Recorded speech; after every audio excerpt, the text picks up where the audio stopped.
اعوذ باللہ من الشیطان الرجیم بسم اللہ الرحمن الرحیم الحمدللہ رب العالمین والصلاة والسلام علی سید الانبیاء والمرسلین اما بعد فاعوذ باللہ من الشیطان الرجیم بسم اللہ الرحمن الرحیم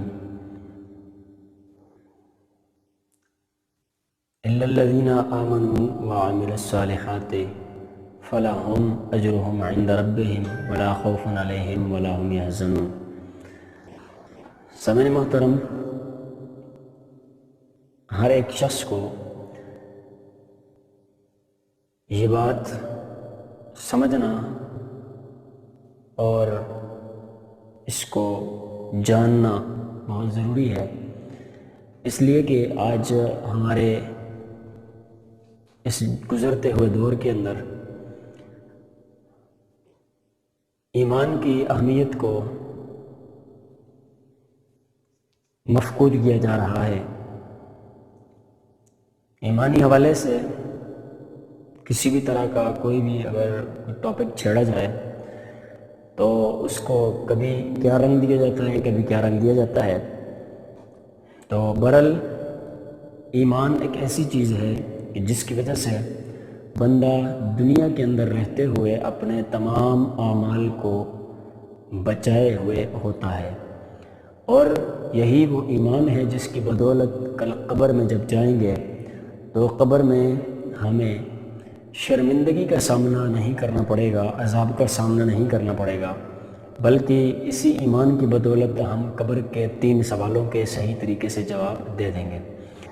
اس کے بعد محشر کا میدان جب آئے گا تو محشر کے میدان میں بھی اسی پہلے امتحان کی کامیابی کی ہی وجہ سے ہم انشاءاللہ العزیز ایمان کے سبب سرخرو ہوں گے، کامیاب ہوں گے۔ تو ایمان ایک ایسی چیز ہے کہ اگر کسی بندے کے پاس یہ موجود ہو تو وہ بندہ کامیاب ہوتا ہے، اور جس کے پاس یہ نہ ہو تو وہ بندہ جتنی بھی نمازیں روزے وغیرہ کر لے تو وہ کامیاب نہیں ہو سکتا ہے۔ اس کی مثال یوں ہی سمجھ لیں کہ جیسے گھر کی دیواروں کے قیام کے لیے اس کی بنیاد کا ہونا لازمی ہے۔ اگر بنیاد ہے تو گھر کی دیواریں یا اس کا چھت جو ہے وہ قائم ہو سکتا ہے، لیکن بنیاد ہے ہی نہیں تو پھر اوپر بندہ دیواریں بناتا رہے یا چھت بناتا رہے تو اس کا کوئی فائدہ نہیں ہوتا ہے۔ ہلکا سا بھی کہیں جھٹکا لگ گیا تو جناب والا سب کچھ ضائع ہو جائے گا، تباہ ہو جائے گا، برباد ہو جائے گا۔ اس واسطے بنیادوں کا پختہ ہونا، مضبوط ہونا یہ بڑی لازمی چیز ہے۔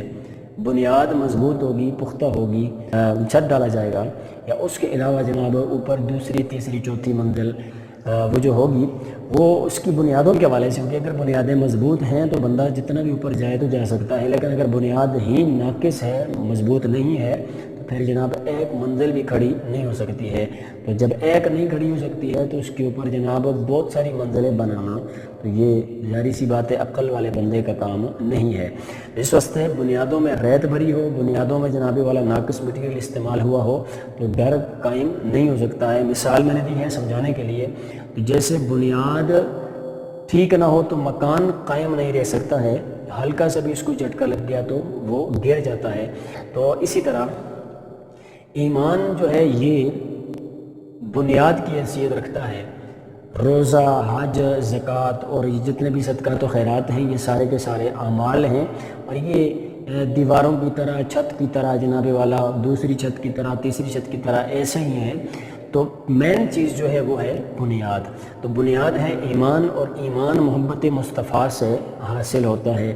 تو پتہ یہ چلا کہ محبت مصطفیٰ جس کے دل کے اندر ہے صلی اللہ تعالی علیہ وسلم، وہ بندہ صاحب ایمان ہے، اور جس کے دل میں محبت مصطفیٰ نہیں وہ صاحب ایمان نہیں، اور جس کے دل میں حضور علیہ السلام کی محبت نہیں ہے تو پتہ چل گیا کہ وہ صاحب ایمان نہیں۔ تو جب ایمان والا نہیں ہے وہ تو اس کے نمازیں، اس کے روزے، اس کے حج، اس کا جہاد، اس کے صدقات و خیرات وغیرہ جتنے بھی نیک اعمال ہیں وہ اللہ پاک کی بارگاہ میں قبول نہیں ہوں گے۔ اس کی وجہ یہ ہے کہ بنیاد ہی ٹھیک نہیں ہے۔ تو اس واسطے ہمیں یہ بات جان لینی چاہیے، سمجھ لینی چاہیے کہ یہ عقیدہ ایک ایسی چیز ہے کہ جس عقیدے کی وجہ سے ہمارے اعمال کا دار و مدار ہوگا، تو عقیدہ جو ہے وہ درست ہونا چاہیے۔ جو شخص نبی علیہ السلام کی بے ادبی یا گستاخی کرتا ہے یا نبی اسلام کے متعلق نازیبہ کلمات استعمال کرتا ہے، تو اس کی محبت نبی علیہ السلام سے کیسی ہے؟ وہ تو محبت ہی نہیں کرتا۔ جب محبت ہی نہیں ہے تو اس کا ایمان کہاں سے آیا؟ اور جب ایمان نہیں ہے تو روزے، زکوٰۃ اور حج وغیرہ اور نمازوں کا کیا فائدہ؟ اس کا کوئی فائدہ نہیں ہے۔ میرے آقا کریم علیہ السلام نے احادیث مبارکہ کے اندر ارشاد فرمایا کہ لا یؤمن احدکم حتی اکون احب الیہ من والدہ وولدہ والناس اجمعین۔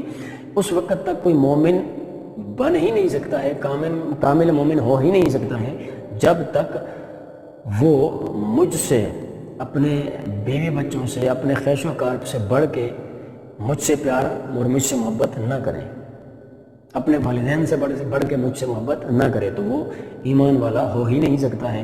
تو جو شخص اپنے والدین، تو وہ تو بات کی بات ہے، اپنے جناب والا مولویوں کی خاطر، اپنے چند علماء کی خاطر نبی علیہ السلام کی ذات کی توہین کے جناب والا وہ مرتکب حضرات کا سائڈ دیتے ہیں، تو اب سوچنے کی بات یہ ہے کہ ایک طرف ہے نبی اکرم صلی اللہ تعالیٰ علیہ وسلم کے عظیم ذات، اور دوسری طرف ہے جناب کچھ مولوی، اور وہ بھی ایسے جنہوں نے نبی علیہ السلام کی بارگاہ میں، اللہ تبارک و تعالیٰ کی بارگاہ میں بے ادبیاں اور گستاخیاں کی ہوئی ہیں۔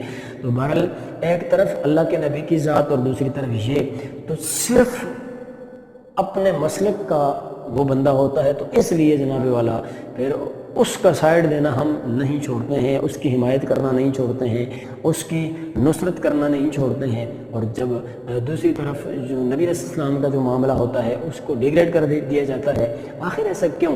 کیا یہی ایمان ہے؟ یقیناً یہ ایمان نہیں ہے۔ ایمان تو یہ کہتا ہے کہ اگر نبی علیہ السلام کا بے ادب، گستاخ اگر بھائی ہو اس کو بھی چھوڑ دیا جائے، والد ہو اس کو بھی چھوڑ دیا جائے، اس کے علاوہ کوئی اور رشتہ دار ہو اس کو بھی چھوڑ دیا جائے۔ یہ میں نہیں کہہ رہا از خود اپنے آپ سے، بلکہ صحابہ کرام کا عمل باقاعدہ طور پہ موجود ہے کتب کے اندر۔ تو ہمیں صحابہ کرام نے یہ طریقہ سکھایا کہ جو نبی کا وفادار ہے وہ ہمارا بھی وفادار ہے، اور جو نبی کا وفادار نہیں، نبی کا غدار ہے، نبی کا با ادب نہیں بلکہ بے ادب ہے، نبی علیہ السلام کی تعظیم کرنے والا نہیں بلکہ توہین کرنے والا ہے، اور جو شخص نبی السلام کی انسلٹ کرنے والا ہے، گستاخی کرنے والا ہے، وہ ہمارا کب ہو سکتا ہے؟ جو نبی کا نہیں ہے وہ ہمارا نہیں ہے۔ تو بہرحال اس سے یہ بات پتہ چلی کہ ایمان جو ہے بڑی اہم چیز ہے۔ اللہ تعالیٰ پہ ایمان، اللہ کے نبی پر ایمان، ملائکہ پر ایمان، آخرت پر ایمان، جنت پر ایمان، دوزخ پر ایمان، اس کے علاوہ جناب مرنے کے بعد دوبارہ زندہ ہونے پر ایمان، یہ ساری چیزیں جو ہیں ایمانیات والی، ان کو ماننا یہ ایمان کہلاتا ہے۔ اور اس سب کسی کے باوجود اگر کوئی شخص ان ساری چیزوں کو مانتا ہے اور پھر نبی اسلام یا اللہ تبارک و تعالیٰ کی توہین اور بے ادبی کرتا ہے، تو حالانکہ وہ ان سب کو مانتا ہے لیکن پھر بھی اس کا ایمان نہیں رہتا ہے۔ کیوں؟ کہ وہ اب گستاخ ہو چکا ہے، بے ادب ہو چکا ہے۔ تو جو شخص بے ادب اور گستاخ ہو اس کی حمایت کرنا، اس کے جناب والا بات میں بات ملانا، اس کی مجلس میں بیٹھنا، اس کی ہاں میں ہاں ملانا، اس کا ساتھ دینا، جناب اس کے ساتھ جملہ دنیاوی معاملات جو ہیں وہ برقرار رکھنا، یہ صاحب ایمان بندوں کا شائبہ نہیں ہے۔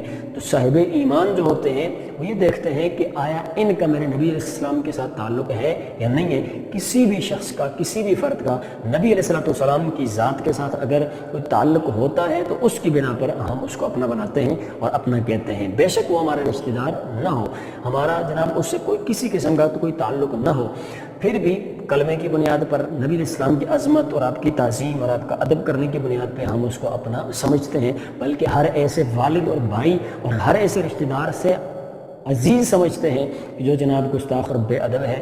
کیوں؟ اس لیے کہ ہمیں دنیاوی رشتے جو ہیں یہ کامیاب نہیں کریں گے، بلکہ قبر میں بھی ہمیں رشتہ مصطفی کامیاب کرے گا، اور اسی طرح ہمیں محشر کے میدان میں بھی کوئی رشتہ دار ہمیں کام نہیں آئے گا، بلکہ ہمیں اللہ کے نبی علیہ السلام کام آئیں گے۔ اس واسطے دنیا اگر آج کچھ کہتی ہے تو کہتی رہے، ہمیں دنیا سے کوئی علاوہ دعویٰ نہیں ہے، پر دنیا نے جو کہنا ہے وہ کہنا ہے، ہم نے یہ دیکھنا ہے کہ ہماری قبر کس میں بہتر ہوگی، ہماری حشر جو ہے وہ کس طرح بہتر ہوگی، ہمارا اگلا جو جہان ہے وہ کس طرح بہتر ہوگا۔ ہم اللہ تبارک و تعالیٰ اللہ کے نبی علیہ السلام کی بارگاہ میں کیسے کل منہ دکھائیں گے کہ یا رسول اللہ ہم نے آپ کے گستاخوں کے ساتھ میل جول رکھا، وہ آپ کے گستاخوں کے ساتھ ہم ملتے جلتے رہے، آپ کے گستاخوں کے ساتھ کھاتے پیتے رہے، تو میرے آقا کریم علیہ السلام کیا ہماری صفات فرمائیں گے؟ پھر یہ نہیں ہو سکتا ہے۔ آج کوئی بھی بندہ اپنے دشمن کے ساتھ اپنے دوست کو دیکھے تو اپنے دوست کو جناب کہنے لگ جاتا ہے کہ جناب میرا دشمن ہے اور تو اس کے پاس میرا دوست ہو کے بیٹھا ہوا ہے، تو کوئی بھی یہ گوارہ نہیں کرتا ہے۔ تو جو اللہ کے نبی کا گستاخ اور بے ادب ہوگا، رب کائنات کل قیامت والے دن اس بندے کو کب بخشے گا اور کب اس کی بخشش ہوگی اور کب نبی علیہ السلام اس کی شفاعت فرمائیں گے؟ اللہ تبارک و تعالی ہمیں بے ادبوں سے، گستاخوں سے بچنے کی توفیق نصیب فرمائے۔ اللہ تبارک و تعالی ہمیں اپنے انبیاء کی، اپنے اولیاء کی محبت اور ادب جو ہے وہ ہمیں نصیب فرمائے، ان کا احترام کرنے کی ہمیں توفیق نصیب فرمائے۔ وآخر دعوانا ان الحمد للہ رب العالمین۔